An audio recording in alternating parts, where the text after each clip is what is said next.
Neste vídeo vamos falar de férias. Não da parte boa, relaxante, de descanso e de o que podemos fazer de bom nas férias. Para isso não precisavam de estar a ouvir um vídeo de um psicólogo, não é? Vamos falar no lado mau das férias, não é? Por isso, vamos falar hoje no vídeo sobre acabaram as férias e os teatros. O que é que isto quer dizer? Quer dizer que as férias é um interregno da nossa realidade. Naturalmente, sendo férias, não estando a trabalhar, nós temos a tendência para sentir coisas melhores, pensar coisas melhores e acharmos até que algumas coisas no dia a dia se podem resolver. Mas isso não é verdade, porque acabam as férias e nós voltamos para a nossa realidade. A realidade que existia antes das férias, não é? Por isso, o que é que existia antes das vossas férias, não é? As férias só interromperam isso. Por isso é que nós nas férias vemos os nossos parceiros, parceiras, filhos, pais, mães a serem quem não são no dia a dia, não é? Há pessoas que são realmente muito agressivas, brutas, mal encaradas, pessoas que não falam. Nas férias transformam-se. São as pessoas mais sociáveis deste mundo, dão-se bem com toda a gente, porque toda a gente só estão nas férias, do resto do ano elas não existem. Por isso, na prática, andamos aqui a fazer teatros neste período de férias, a tentar vender a ideia de que está tudo bem. Depois as férias terminam e nós voltamos para a nossa realidade, para a nossa rotina. Para aquela rotina em que os filhos não nos obedecem, que não estudam, são preguiçosos. Nas rotinas em que nós fazemos tudo aos menininhos e aos filhos e às filhas e depois dizemos que eles não sabem reconhecer o nosso esforço. Para a não divisão de tarefas, as preguiças, os comodismos, as rotinas dos parceiros e das parceiras, para os abusos, as faltas de respeito e muitas vezes até quase a castração da nossa vida por pais e mães, não é? Que agora idosos concentram em nós muitas das situações, por isso são nossos pais, mas eles durante a vida tiveram que ter uma autonomia que agora, idosos, não nos podem vir retirar a nossa autonomia. Os filhos devem tomar conta dos pais, mas não é conta, não são cuidadores, não são enfermeiros, não são assistentes sociais, são filhos, não é? Cada um tem o seu papel. Por isso, todas estas realidades que nos desgastam os tais 11 meses, para nós depois temos 30 dias sem isto, não é? Mas temos que ver realmente o que é que nós vivemos mais tempo. E não são as férias de certeza absoluta, não é? Por isso, temos que ter atenção sempre ao nosso antes. Quem estava bem antes das férias, nas férias continuou bem e agora continua bem. Este vídeo é para aquelas pessoas que têm realidades, e é a maioria das pessoas que têm realidades que não são iguais às férias. Para já, nas férias existe dinheiro para gastar. Quem tem, como é lógico, obviamente, dinheiro para gastar. Porque há pessoas que têm 12 meses de realidades, por isso não tiram férias, não é? Mas vamos pôr a hipótese que são aquelas pessoas que têm dinheiro para ter férias. Por isso, com dinheiro há muitos problemas que acabam. Nós passamos 11 meses, às vezes, a chatear-nos por compraste uns sapatos, compraste um casaco, compraste um carro, não compraste aquilo, és um forreta, és uma forreta, és uma consumista, ou gastas muito dinheiro em coisas que é só para ti. Isto é a nossa realidade no dia-a-dia. Chega às férias, há dinheiro para o que foi programado. Por isso, este problema não está latente.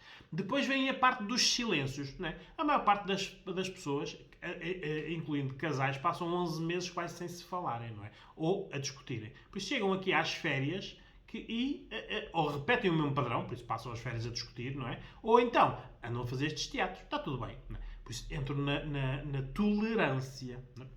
Depois, temos que ver também que quando voltamos de férias, o que é que não estava resolvido antes? Por isso, se não estava resolvido antes, nas férias andámos a fazer teatros, não está resolvido agora. Não é? Por isso, é necessário muitas vezes vocês pedirem ajuda por especialistas, no sentido de vocês verem que tipo de problema é que pode ser tratado em que especialista. Não é? Se for para melhorar alguma coisa ou para mudar alguma coisa, um psicólogo é uma boa alternativa. Se for para não resolver nada, o advogado é a melhor alternativa. Não é?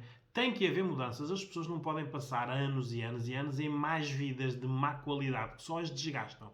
Porque depois, se existem separações, a mulher fica sempre com o maior fardo, que é a educação dos filhos, se os tiverem, não é? Nota-se essa diferença. Quando se separam os casais, não é? A mulher vê-se que fica com um fardo maior do que os homens. Eu costumo dizer que os homens nos divórcios deixam crescer a barba e compram uma moto. Estão solteiros outra vez, não é? As mulheres ficam com a responsabilidade dos filhos, ficam com uma vida mais dificultada porque já não há 2 rendimentos, já só há um. Têm que fazer esta adaptação dos filhos, de os filhos ficarem com menos, não é? Porque quando há um divórcio os filhos ficam com menos também, não é? Tudo isto é muito complicado. É isto que nós temos que ver. Se existia antes, vai haver depois das férias na mesma, não é? Depois também temos que ver o que é que nós andámos a calar durante 11 meses, não é? Houveram as férias, por isso a melhor parte do ano, e agora voltamos outra vez para aquilo que nós não falamos, não é? Há muitos problemas não resolvidos e que, se fossem verbalizados, muitas vezes até, olha, com uma mediação em nível de psicologia, para vocês falarem do que precisam que a outra pessoa ouça, não é? Porque muitas vezes as pessoas não falam, né? Mas está subentendido entre elas que as pessoas sabem qual é o problema. Não. Para já porque há 2 géneros aqui, não é? Mesmo que seja de pais para filhos, os filhos não sabem, meninos e meninas não pensam da mesma maneira. O homem e a mulher não pensam da mesma maneira. Nós não temos a mesma linha de pensamento. Por isso, a mulher pensar que o homem sabe porque é que ela está chateada, ou o homem pensar que a mulher sabe que ele está a pedir desculpa mesmo sem o verbalizar, isto são idealizações, não é? Nós ainda não somos telepatas, não é? Mas muitas vezes agimos no nosso dia-a-dia como se o fôssemos. Têm que ver também o que é que detestavam antes, não é? E o que é que vão continuar a detestar. Há casais, neste momento, que se detestam. Pequeninas coisas que fazem, que irritam outra parte e que, como não estão bem, por isso, ou entram em competição e em desafio, repetem essas coisas para ganhar poder, não é? Porque, por exemplo, o homem, quando consegue um período grande de silêncio, acha que está a ganhar poder. Porque não está a discutir, está tudo bem, não é? O homem gera muito melhor os silêncios, não é? A mulher, precisamente ao contrário. Quando há um período grande de silêncio, ela sente que não tem poder, não é? Porque o vazio não a está a ajudar. Ela tem que verbalizar o que está a sentir. Muitas vezes com os filhos, não é? Nós queremos que eles falem de determinadas situações, incentivamos-nos a falar, mas quando eles querem falar dessas situações, que não é o nosso timing, é o timing deles, não é? Lá estamos nós, se calhar, ocupados no nosso trabalho, com o tablet ou com a televisão, não é? E não nos ouvimos. Por isso, há muita coisa que toda a gente anda a calar durante 11 meses, que muita gente detesta durante 11 meses, que depois, em 30 dias, não é? Que é um período aqui idílico, que nada disto acontece, não é? Todos sorriem, todos estão bem, porque estão num grau de tolerância, no mínimo, para... Aqui está algo que está combinado sem ser verbalizado, é durante 30 dias não nos vamos chatear, não é? Mas, acabando as férias, voltamos para a realidade, não é? Depois nós temos que ver que as férias alimentam a esperança de mudança, porque durante 30 dias não houve discussões, durante 30 dias houve mais risos do que caras trombudas, não é? Por isso, alguma coisa vai mudar. Será? Por isso, vocês agora voltam para a vossa realidade, o que é que vai mudar? As coisas só mudam quando há um empoderamento da pessoa. Ora, se eu vou mudar e vou empoderar, o meu contexto vai mudar. Por isso, há pessoas que vão perder benefícios, não é? E essas pessoas vão sabotar a nossa mudança. Por isso é que é muito difícil as pessoas mudarem. Porque nós não mudamos sozinhos, nós temos um contexto. Muitas vezes temos pais e mães a dizerem: atenção, não te separes, ou para o filho ou para a filha, não é? Não te separes porque podes depois, a pessoa a seguir pode ser pior, não é? Ou uma mãe dizer para a filha: atenção, ao menos esse não tem vícios, não é? Ele é assim, mas não tem vícios. Há aqui muita coisa que afeta a nossa decisão. Os filhos, não é? Dizer: mamãe e papá, não queremos que vocês se separem, não é? E há casais que estão juntos por causa de filhos. Olha, os filhos estão a aprender com estes pais o que é não comunicação, o que é agressividade, o que é não haver carinho, o que é a indiferença, os silêncios. Nós estamos a educar as nossas crianças, pais que estão juntos pelas crianças, com isto tudo. Por isso nós não estamos a melhorar, estamos a piorar. Estamos, mas a esconder o problema, não é? Depois temos que ter algo que é, nós temos certezas, já as tínhamos antes de férias e continuamos a tê-las, não é? Há pessoas que não mudam, há pessoas que não precisam mudar, há pessoas que preferem que haja uma separação a mudar, há filhos que vão continuar a insistir que não querem estudar, que querem ir trabalhar. Há filhos que querem continuar a estudar, não querem trabalhar, mas os papás ou os vovós que os sustentem, não é? Isto são realidades. Nós temos certezas. Há certezas na nossa vida que sabemos que não vão mudar. A não ser que nós comecemos a promover essa mudança, não é? Mudando as coisas. Não é? A maior parte das mudanças acontece com a definição de limites e de regras. Por isso, não havendo limites e regras, está toda a gente a fazer o que quer. Havendo limites e regras para todos, todos têm... Por isso, torna tudo mais previsível. Por isso, vocês muitas vezes não precisam de ir a ninguém ou a nenhum especialista para mudar. Ponham regras e ponham limites. O problema não é as regras e os limites, é o depois. É como é que vocês lidam com as consequências de haver regras e limites.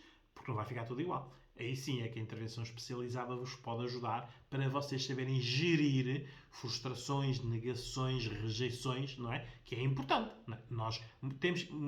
Muitas vezes nós não decidimos com medo das consequências, porque não sabemos lidar com as consequências. Por isso, muita gente verbaliza. Cuidado, não é? Eu já te avisei, não é? Olha, se vais por aí, olha, depois não me digas que eu não te avisei. Este tipo de ameaça velada que toda a gente faz uns aos outros no seu dia-a-dia, não é? É dizer isto. Atenção, olha as consequências. Não vais gostar do que vem a seguir. Ora, nós temos de estar preparados para tudo, não é? Porque nós sabemos lidar com as consequências. Podemos, mas é neste momento não querer lidar com elas, não é? Nós muitas vezes não mudamos por muitos comodismos, não é? É melhor estar assim do que pior. O problema é que estar assim também podemos estar melhor, né? Mas nós estamos sempre a pensar na consequência que é o pior. Né? Depois temos que ver que nas férias nós fizemos o sacrifício de aumentar a tolerância e de não falar, não discutir, falar, ser mais sociáveis, fazer mais atividades. Ora, nada disto depois existe na realidade, nos outros 11 meses, não é? As pessoas andam mais trombudas, falam menos, fazem menos coisas juntas, criam os seus espaços para não fazerem coisas juntas, não é? Têm os filhos, têm a pressão, têm as contas, têm o trabalho, não é? Tudo depois nos outros meses é pior do que nestes 30. Por isso, nestes 30, tudo é bom. Depois temos que ver também que nós temos muitos medos. Olha, eu já falei deste medo da consequência, mas temos muitos medos. Medos de ficar sozinhos, por exemplo, numa separação. Medo que os nossos filhos não nos amem. Medo que os nossos pais sintam que não estão, ou verbalizem que não estão a ser bem tratados pelos filhos. Estes medos condicionam-nos, não é? Ora, nós temos que pensar muitas vezes que tipo de medo temos. Porque há medos que não têm lógica nenhuma. Não é? Um pai ou uma mãe estarem a fazer as vontadinhas aos filhos, e já não estamos a falar de crianças ou adolescentes, há jovens adultos a viver dentro de casa. Eles hoje em dia não vão embora, porque eles têm melhor qualidade de vida mesmo trabalhando, vivendo dentro de nossa casa, porque não pagam despesas, não é? Ora, nós temos que ver aqui que nós não temos que, em prioridade, dar a ideia aos nossos filhos que os amamos, aconteça o que acontecer, não é? Tem, mas é que haver aqui uma coisa maior que o amor, que é a geração anterior sabia, que é o respeito. Os filhos têm que ter respeito pelos pais. Não? Eu, pessoalmente, como pai, prefiro que os meus filhos me respeitem do que me amem. Não é? Porque se me respeitarem, vão-me amar de certeza. Não é? Se me amarem, pode haver muita falta de respeito. O que não falta hoje em dia, olha, nas férias nós vemos, não é? Os casais, não é? Que são famílias top e protótipos da felicidade, e depois é cada falta de respeito, a maneira como se fala, o que se diz, o que se exige, o que não se faz. Isto são faltas de respeito, não é? Ora, tudo isto depois, nas férias nós não pensamos nisto, porque estamos quase anestesiados, não é? Mas depois nos outros 11 meses nós vemos isto, não é? Por isso, não andem a fazer, por exemplo, nesta situação dos filhos, não é? Com o vosso medo deles não vos amarem, as vontadinhas todas, porque vocês têm que ser pais, não têm que ser amigos, não é? Ou irmãos deles. E muitos pais andam aí a ser amigos. Temos que ver que estes medos, ou por exemplo o medo de uma separação, de ficar sozinha com os filhos, ou não tendo filhos ficar sozinha, não é? Ter medo da rejeição dos pais, que os pais prefiram outros irmãos, outros filhos do que nós. Há medos que, se nós pensarmos bem, não tem lógica nenhuma nós estarmos condicionados. Porque os nossos filhos não vão deixar-nos amar, porque no mínimo, eles são sustentados por nós. Enquanto estiverem dentro da nossa casa, têm que ver que nós temos algo que eles precisam. Por isso cria aqui uma necessidade. E quando há necessidade, no tempo, há sempre depois reconhecimento. Não é? Dentro do reconhecimento tem o amor. Por isso há muitos filhos hoje em dia que não reconhecem nada. Há muitos parceiros que não reconhecem os esforços das mães com os filhos em casa e trabalhando. Hoje em dia há casais que, fora das férias, o homem chega a casa dizendo que está cansado e nem pergunta à mulher como é que foi o dia dela, se ela está cansada ou não. Ambos trabalham, só que ele vai parar ali e ela vai continuar a fazer as coisas da casa, porque o senhor não faz nada. Né? Ou vice-versa. Pode o senhor chegar a casa e fazer tudo e a mulher está cansada e não faz nada. Tarefas têm que ser divididas, a responsabilidade com os filhos tem que ser divididos, o respeito tem que ser dividido, a comunicação tem que ser dividida, tudo tem que ser dividido, mas isto não se passa nos 11 meses. Nos 30 dias pode acontecer, mas não acontece a maioria do tempo.